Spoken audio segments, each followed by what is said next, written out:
Hey guys, it's Lulu. Welcome back to my channel. So today I wanted to talk to you guys about mom guilt. It's another impromptu video. I haven't started making plans out for each video, so they're kind of going to be here and there just until I get my act together. But when the word is laid on me, I have to convey it. So just a quick little video about mom guilt. So I have a son who has sensory processing issues, and a lot of people that know me know my situation with my son surrounding all of his health issues and stuff like that. But he cries a lot when there's nothing wrong, when there's something wrong, when he's upset, when he's overstimulated, when he wants something, when he's happy, he cries a lot. It's something that he does. And a lot of people know, but for you guys that don't know, I have Irish twins. I almost have two 1-year-olds. My daughter will be 1 in April, and my son won't be 2 until June. So, and for a little bit of background purposes, my daughter is healthy. She just has a little bit of hearing issues, but she's completely fine. My son is the one that is not so healthy, and I had such a rough pregnancy with him. I went through a lot of domestic abuse. I went through hunger pains, homelessness, stress. My son quit growing at 26 weeks. Partially, and because of the stress and the things that I were going through. And I had to be induced at 36 weeks. So he had to come a little bit early. So he was a preemie baby, and he was only 3 pounds. And at the first birth, the point of birth, he wasn't sick. He was just underweight. He had to go in the NICU for a little while, but solely just to gain weight. So, back to the subject at hand. I had to give you a little bit of background. So my son cries a lot. And so I'm here all day, every day, all day. So, I have my 1-year-old who's almost a year old, my daughter, and she doesn't have these issues. So she's, cool, calm, collected, like the little cool cucumber in the corner, she's cool. And you can just she goes with the flow. I think she kind of knows that we have to focus a lot of energy on my son, but she's not very jealous about it. Praise the Lord. But back to the subject at hand. So basically, the other day, he had cried. Oh my God. He had cried for since his feet hit the floor, literally, they touched the ground, he started crying.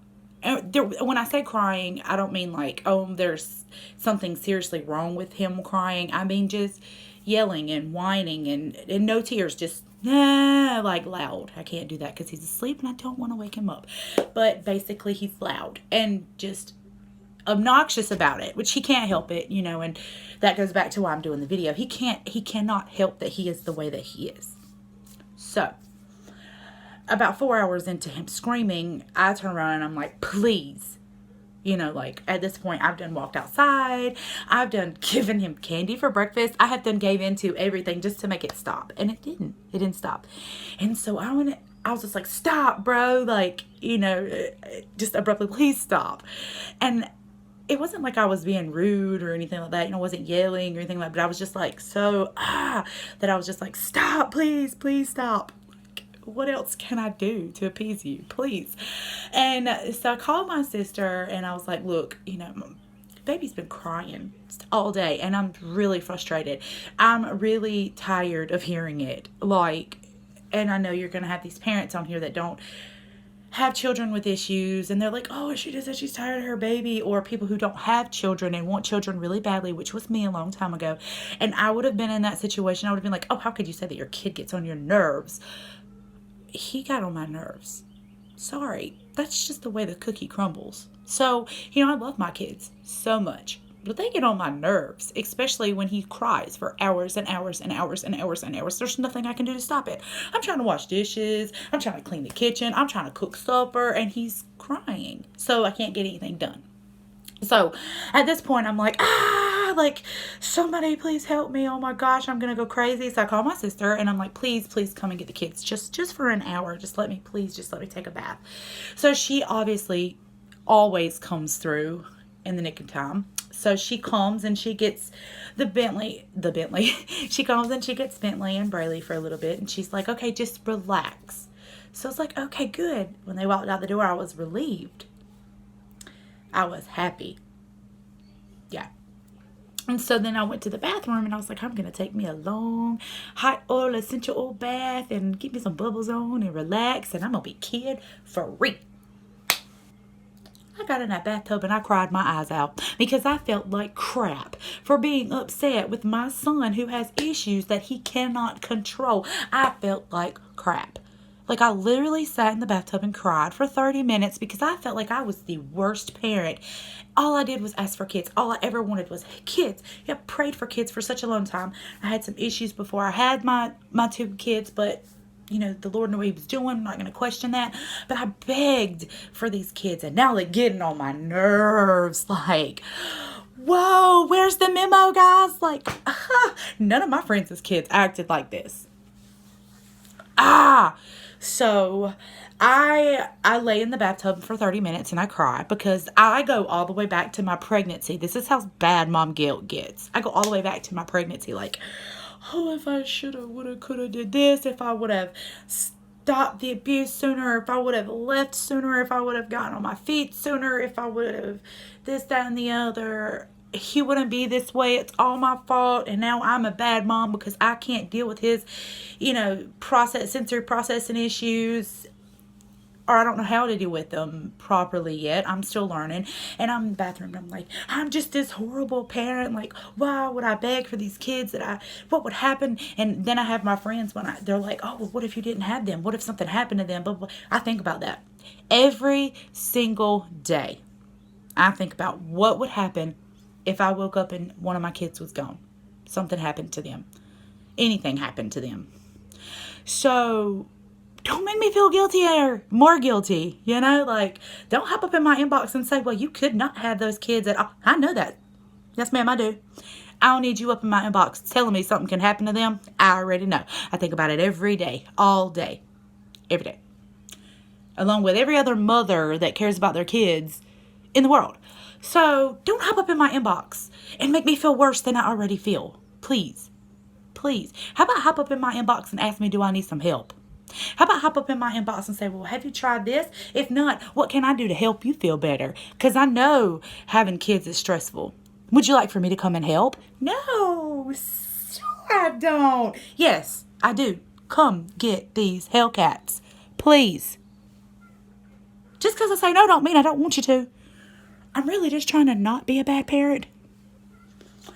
Remember that the next time you ask me if I want you to babysit and I'm like, no, I'm good. Maybe you might need to ask me again. Just saying. But I was making myself feel like crap, back to the subject, because I could not fathom why. I couldn't understand how to help this child feel better. And I'm like, I'm his mom. I'm supposed to be able to do everything to make him feel better, but I couldn't. And it made me feel like that. And so then, like I said previously, I had somebody hop up in my inbox and was like, something could happen to your kids. Da, da, da. I know that.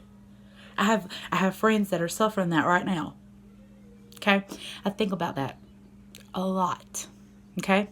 So when you see a mother that is tired and frustrated and running in circles and they don't want to ask you for help, we already feel crappy enough. We already feel bad enough that we can't comfort our child. We already feel bad enough that we can't make our kid feel better. Please don't come and give me criticism negatively at that moment. Did that make sense? Don't hop up in my inbox being ugly. How about that? Don't hop up on my statuses being ugly, because you're not helping the situation.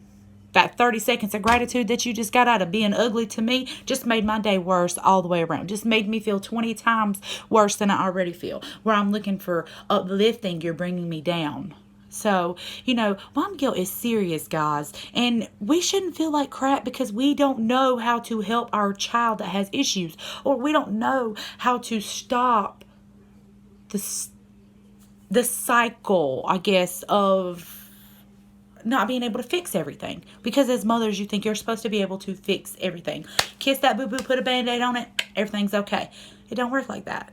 So just remember that when you have your moms on here that are stressed out and, needing prayer. Don't say, I'll pray for you. How about say, can I pray with you now? Or how about say, can I come help you?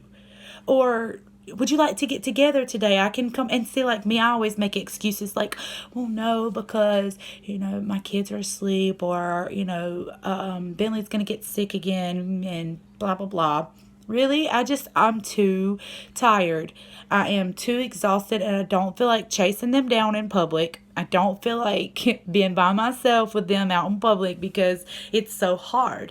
It's so hard to get anything done, or to even have an adult conversation, because they're both the same age and they're both at each other's throat all the time. They're both doing the same things. So it's like I'm running here to get one, running here to get the other, and then when I put them together, they start fighting. So I'm in the middle again. So that's probably why I don't go anywhere. But, it's always nice to have people actually come out of their way to make sure that I'm okay. So when I have people that hit me up and they're like, hey, I'm on my way with some coffee and, candy for the kids or whatever, I'm like, hey, real friends in the house. So check on your moms. Check on your stay-at-home moms, because the mom guilt's real, the struggle's real, and we is tired. Real tired. Check on us. Please. Bring us some coffee. Please. Stay happy, stay humble, keep living, guys. Love you.